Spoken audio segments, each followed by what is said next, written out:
ज्ञानार्थी यात शंकाच नाही. किंबहुना एक मोठा ब्रिटिश तत्वज्ञानी त्याने फार सुंदर वाक्य घातलेलं आहे. Man is condemn to know. त्याला चैनच पडणार नाही.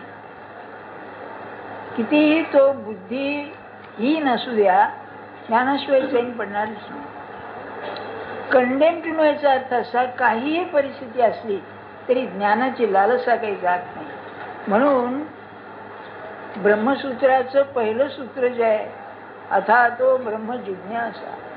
जिज्ञासा म्हणजे आचार्यांनी म्हणले ज्ञातुम इच्छा जिज्ञासा. जर ज्ञान हे बुद्धीनं माणसाला प्राप्त होतं, तर तुमच्या आमच्या ज्ञानात आणि सत्पुरुषाच्या ज्ञानात फरक काय? अतिशय महत्वाची गोष्ट आहे बरं ही, आपण ध्यानात ठेवा. परमार्थाचा प्राण आहे म्हणून सांगतो आपल्याला. माणसाची बुद्धी काय करते? विश्लेषण करते, अनालिसिस. म्हणजे कसं? तर समजा माणसाचा अभ्यास करायचा आहे, तर त्याच्या शरीराचा अभ्यास पहिल्यांदा. तर शरीराचा अभ्यास करताना त्याच्या शरीराचे भाग वेगळे करतो आपण आणि मग त्याचा अभ्यास करतो. तुम्हाला माहिती असेल, हे मेडिकल विद्यार्थी जे असतात त्यांच्या चांगल्यापैकी विद्यार्थ्याच्या घरामध्ये सुद्धा हाडांचा सापळा लावलेला असतो. कोणतं हाड कुठे आहे, कोणतं हाड. आणि सर्जन जो उत्तम असेल ना, त्याला ती माहिती विसरली तर चालणार नाही. सांगण्याचा हेतू काय? विश्लेषण केल्यानंतर पुन्हा एके ठिकाणी घालतो, पण त्याने काही मनुष्य निर्माण होत नाही. तुम्ही सगळे हाडं एके ठिकाणी केली, त्याला स्नायू घातले, नसा घातल्यात, माणूस तयार होईल? नाही व्हायचा. मग अशी काहीतरी त्याबरोबर शक्ती असली पाहिजे की जी विश्लेषण केल्यानंतर मूळची जी वस्तू आहे ती वस्तू मनाने पुन्हा निर्माण करणार. त्याला सिंथेसिस असं म्हणतात. विधायक असतं ते. पण समग्रतेनं पाहण्याची जी शक्ती आहे ती माणसामध्ये बुद्धीच्या पलीकडे आहे. बुद्धीचंच एक रूप आहे, पण श्रेष्ठ रूप आहे. त्याला प्रज्ञा असं म्हणतात. प्रतिभा, प्रज्ञा असं नाव आहे. तर बायकांची नावं असतात प्रतिभा, आणि अशी एखादी घरात आली तर नवऱ्याची मुश्किल करायची प्रतिभेची. बरं का? बरं, तेव्हा विचार थांबल्याशिवाय प्रज्ञा निर्माण होत नाही. सत्पुरुषाजवळ काय असतं? तुम्ही त्याला विचारता तथाकथित सत्पुरुषाला, काय हो मी अमकं करू का? हे तू विचारण्याचं काय? माझी बुद्धी सांगते, बुद्धी पर्याय मांडते. हे केलं तर होईल, हे केलं असं होईल, हे केलं तर असं होईल. पण बरोबर काय होईल हे सांगता येत नाही. ती प्रतिभा सांगते अमुकच आहे, अमुकच होईल, तू अमकं करू नकोस, अमकं होणार नाही. ही प्रतिभा आहे. असं असतं. प्रत्येक कलेमध्ये प्रतिभा प्रधान असते. एक उदाहरण सांगतो आपल्याला. हे जी डी बिर्ला होते ना, ते मला एकदा भेटले, दोनदा भेटले. त्यात एकदा तेव्हा मी म्हटलं की आपण किती वर्ष याच्यात आहात व्यवसायात? तर म्हणलं 16 वर्षापासून आहे. कलकत्त्याला होते, पुढे मुंबईला आले. तर मी म्हटलं आपण जेव्हा एखादा कारखाना पाहायला जाता त्यावेळेला काय होतं? आपण पाहता म्हणजे तुम्ही आम्ही पाहतोच की हो, ते लोक काम करतायत, ती यंत्र आहेत, काय काय निर्माण होतं सगळं आपण पाहतो. तर ते म्हणाले की मी एक 5 मिनिटं ते सगळं पाहिल्यानंतर या कारखान्यामध्ये काय उणं आहे हे मला आपोआप कळेल. ही प्रतिभा, प्रज्ञा किंवा प्रतिभा, ती प्रत्येक क्षेत्रामध्ये अशी आहे प्रतिभा. आणि ती परमार्थाने जागी होते म्हणून परमार्थिक मनुष्य श्रेष्ठ आहे. त्याच्यामध्ये आहे ते खरं. मनुष्य पाहिल्याबरोबर समजते की आमका याची शक्ती आमची आहे. तसंच बँकेचं सांगतो आपल्याला. इथल्या बँक ऑफ इंडियामध्ये एक मॅनेजर होते, मुख्य होते तिथले. तेव्हा ते महाराजांच्याकडे येणार आहे म्हणून आपलं ओळख जास्त. तेव्हा ते रिटायर झाले आता. त्यामुळे माझी 32 वर्ष सर्व्हिस झाली. तर म्हणलं तुमचा अनुभव काय आहे?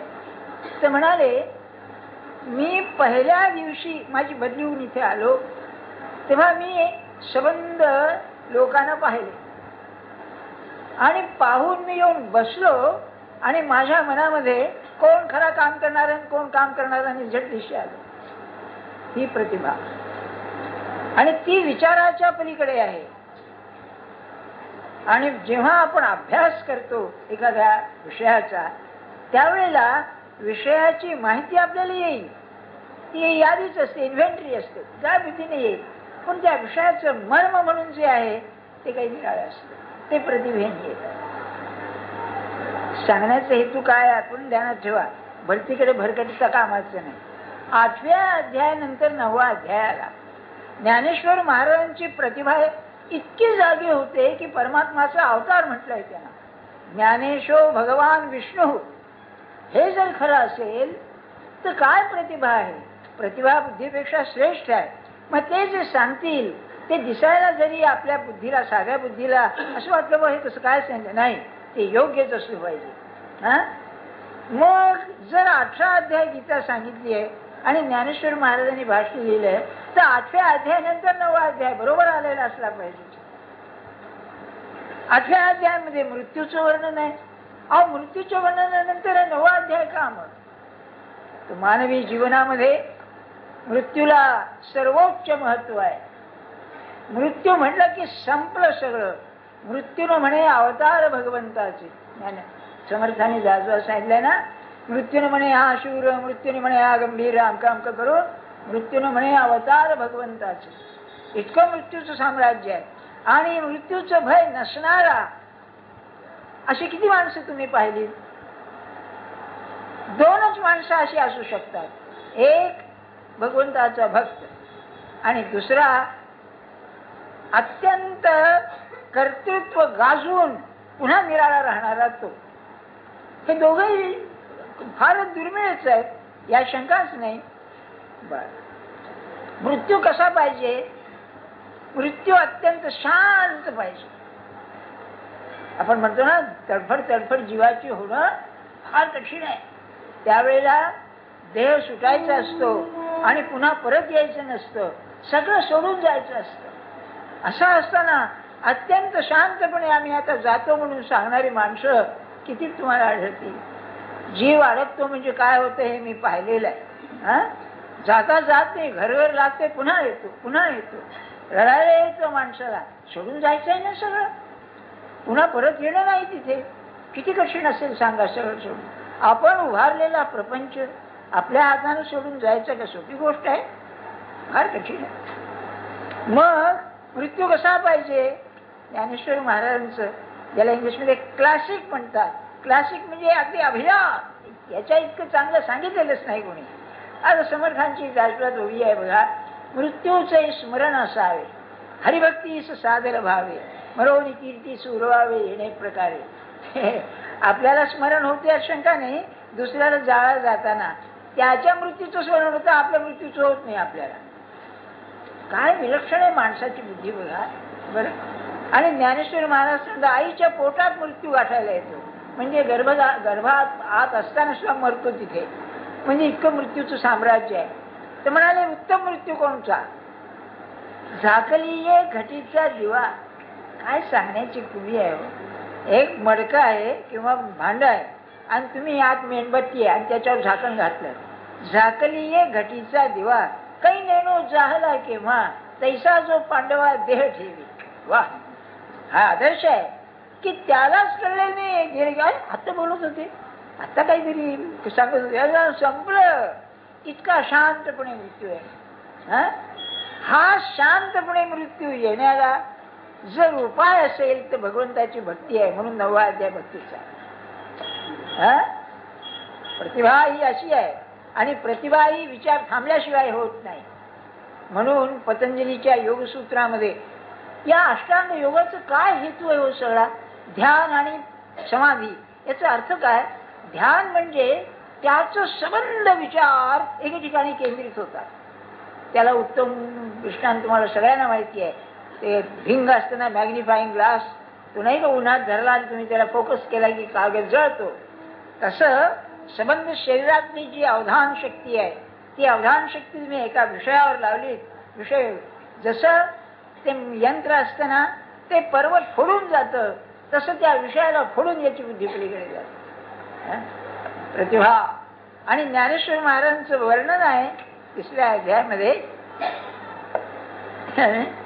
जैसी दीप कलिका धाकुटी.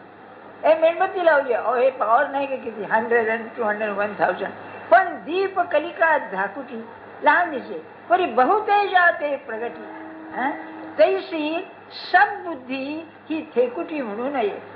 आणि काही लोकांना जन्माचं असतंय, अरे बालगंधर्व होते, गाण्याचं हे जन्माची प्रतिभा. चित्रकार असतात त्यांना जन्माची प्रतिभा. काही लोकांना ती काही विषयामध्ये जन्माची असते. लोकमान्यांना गणिताची जन्माची प्रतिभा, हो, ते काही शिकून येत नाहीत या गोष्टी. तसंच गाण्याचं किंवा याचं कलेचं कोणत्याही असतं, प्रत्येक क्षेत्रात हे असतं बरं का. आणि परमार्थामध्ये भगवंताचं प्रेम घेऊन जन्माला येणं ही ते प्रतिभा आहे. ती भाग्यवान माणसं, मग ती वाढवणं हे त्यांच्या हातात असतं. तशी मग पतंजलीने काय सांगितलं, ध्यान आणि समाधी. तर म्हणाले विचार शांत झाले पाहिजे. बरं, विचार शांत होणं म्हणजे विचार निर्विचारच व्हायला पाहिजे. आणि नुसतं निर्विचार नाही, झोपेत निर्विचार थोडं आपण होऊ शकतो. किंवा तुम्हाला भूल दिली ॲनेस्थेसिया, त्याच्यामध्ये विचार थांबतील. नुसतं मन रिकामं करता येईल, व्हेकंट माइंड, पण ते नाही.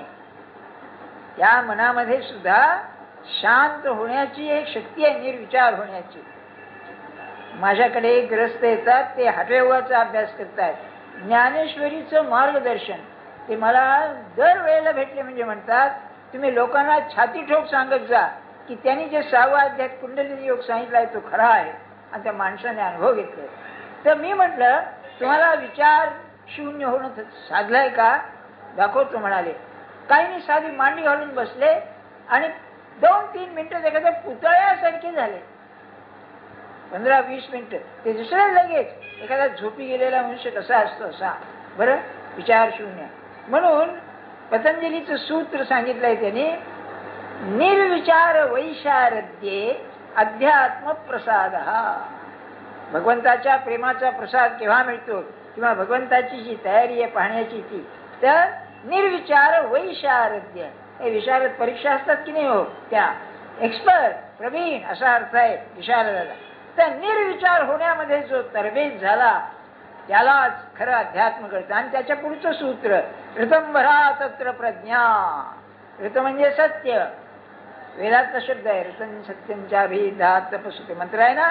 तर ऋतंभरा तत्र प्रज्ञा, त्याची प्रज्ञा बुद्धी ऋताने भरून जाते. राधाकृष्णांनी भाषांतर छान केलंय, his intellect becomes truth field.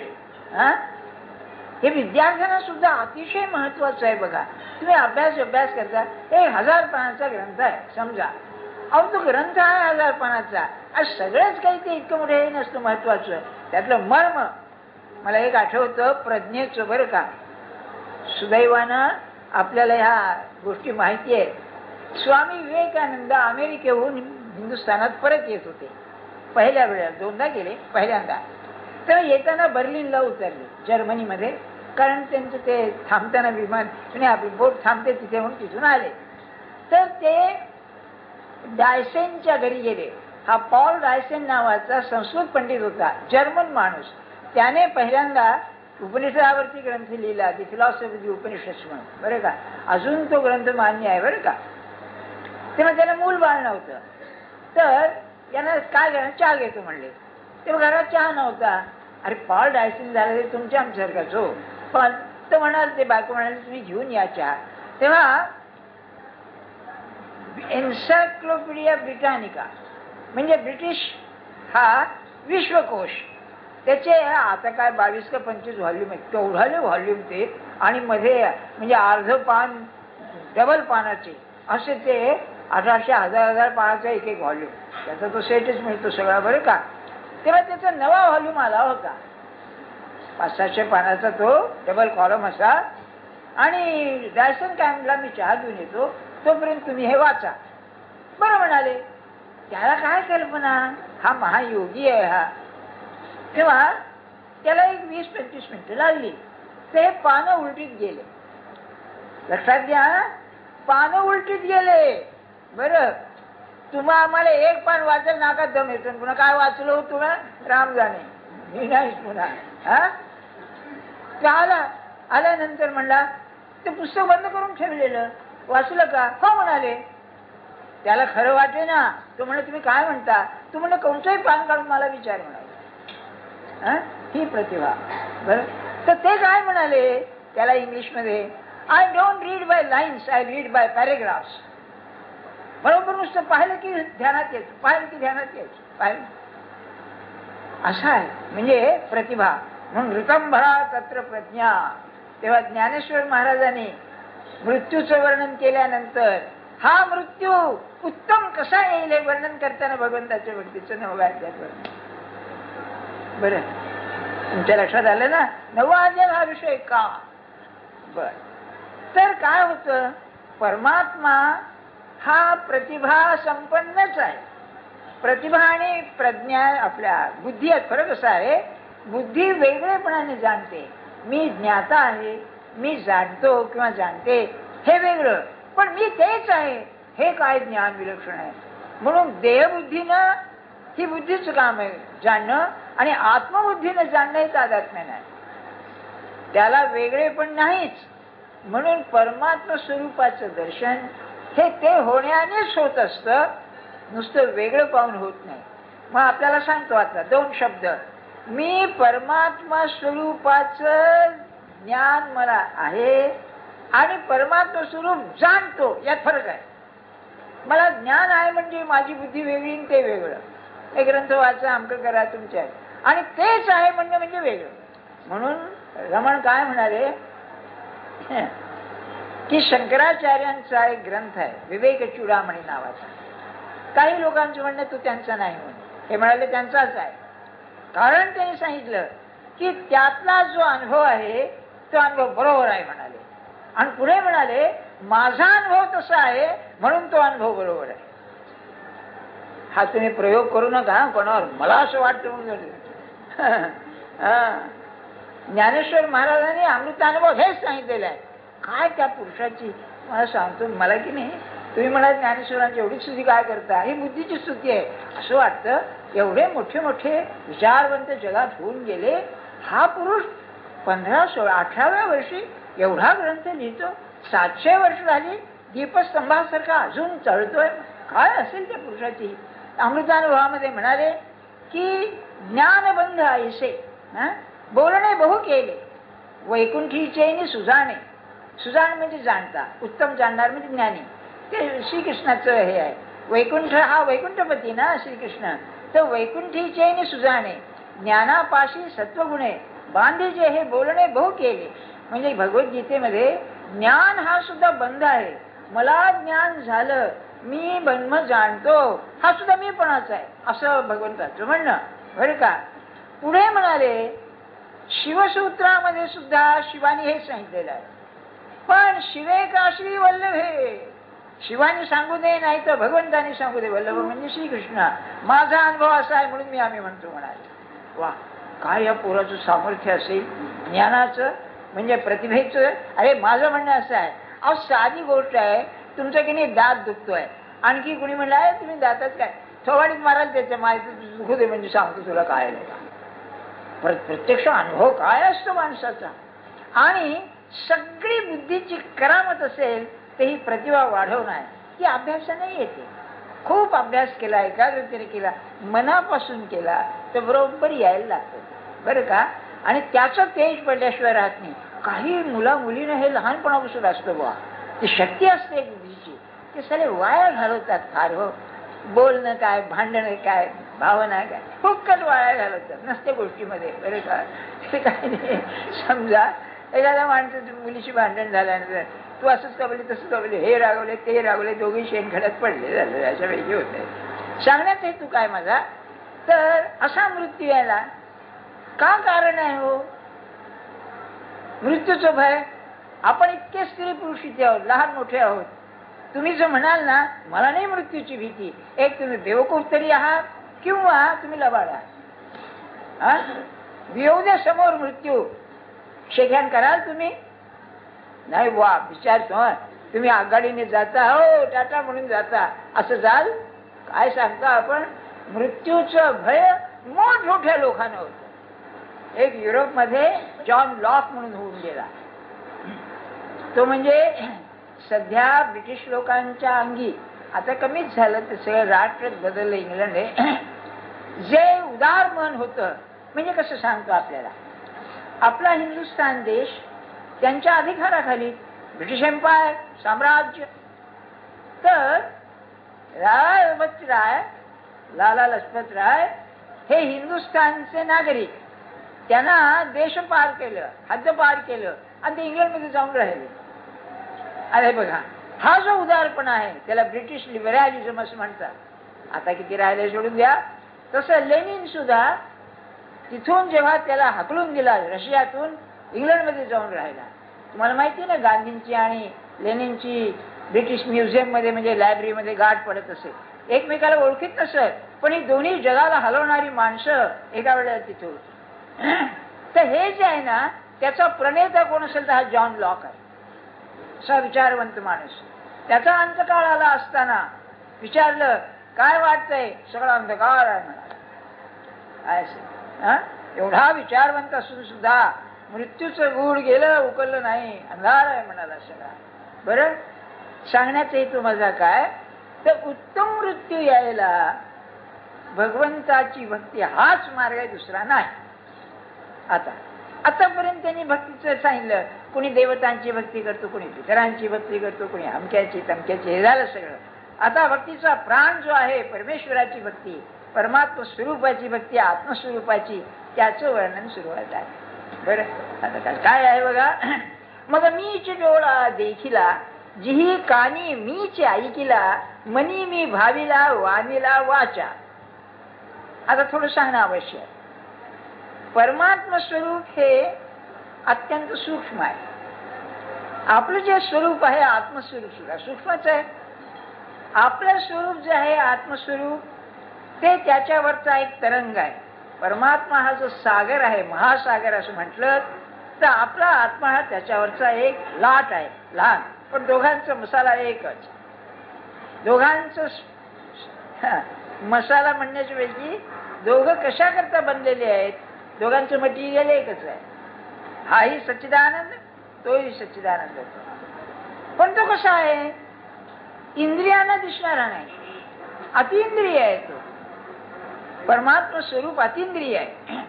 अतिंद्रिय जरी आहे तरी आज ते व्यक्त झालेलं आहे इंद्रियामध्ये. म्हणजे कसं, हे विश्व जे दृश्य विश्व आहे पंचमहाभूतात्मक आहे. पंचमहाभूतात्मक आहे. आम्हाला कळतं कसं, डोळ्याने आम्ही पाहतो, कानाने ऐकतो, वाचेने बोलतो किंवा जिभेने खातो. हे सगळं परमात्मा स्वरूपाचं सेकंड हँड रूप आहे, फर्स्ट हँड नाही. पण आम्हाला दुसरा मार्ग नाही. या डोळ्यानेच पाहायचं, या कानानेच ऐकायचं. मग कसं, तर हे जे दृश्य आहे, या दृश्याच्या पलीकडे मन नेऊनच आम्हाला पाहावं लागेल. बरं, ती चढण्याची पायरी म्हणून सगुणाची उपासना करता येईल. आणि तिथे सगुणाच्या अतिशय महत्व आहे, शंका नाही.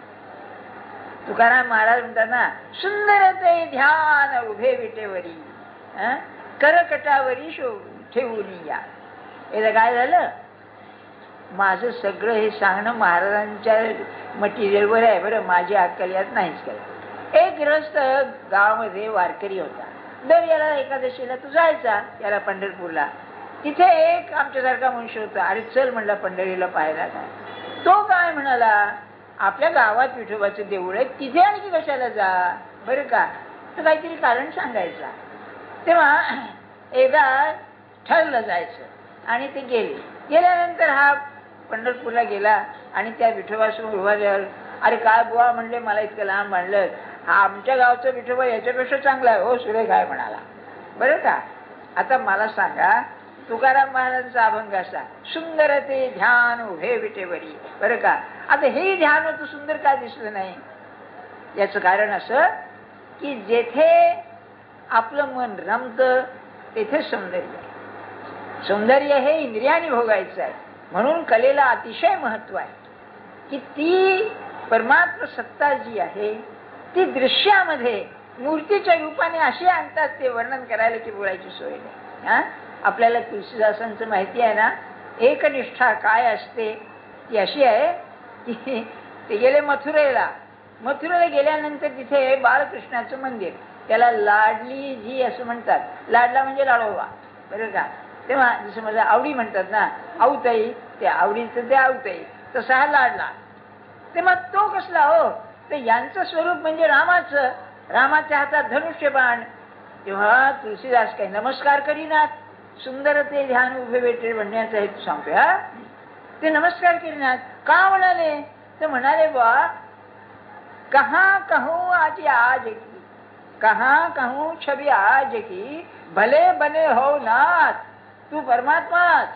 आणि आज काय रूप घेतलंयस? तुलसीदास मस्तक नवई, धनुष्य बाण लियो हात. धनुष्य बाण हातात घेतलं, तुला नमस्कार करीन.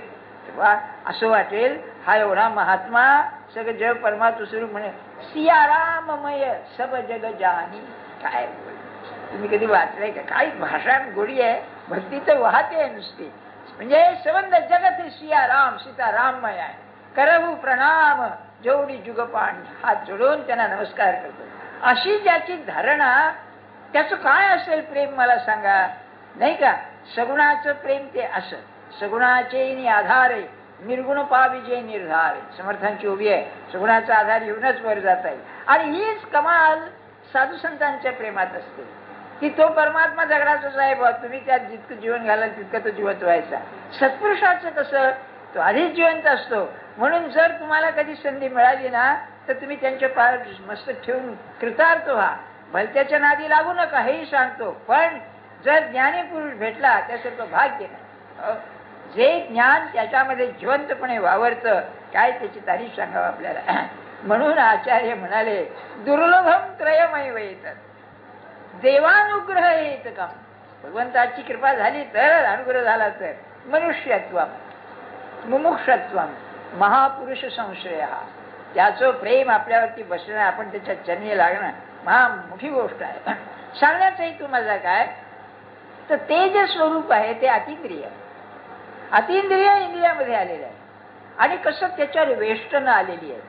तुम्ही एक मुसंब घ्या, त्या मुसंबात काय काय असतं? वर साल असतं, जाड साल, त्याच्यामध्ये एक पांढरा पदर असतो त्या सालीला.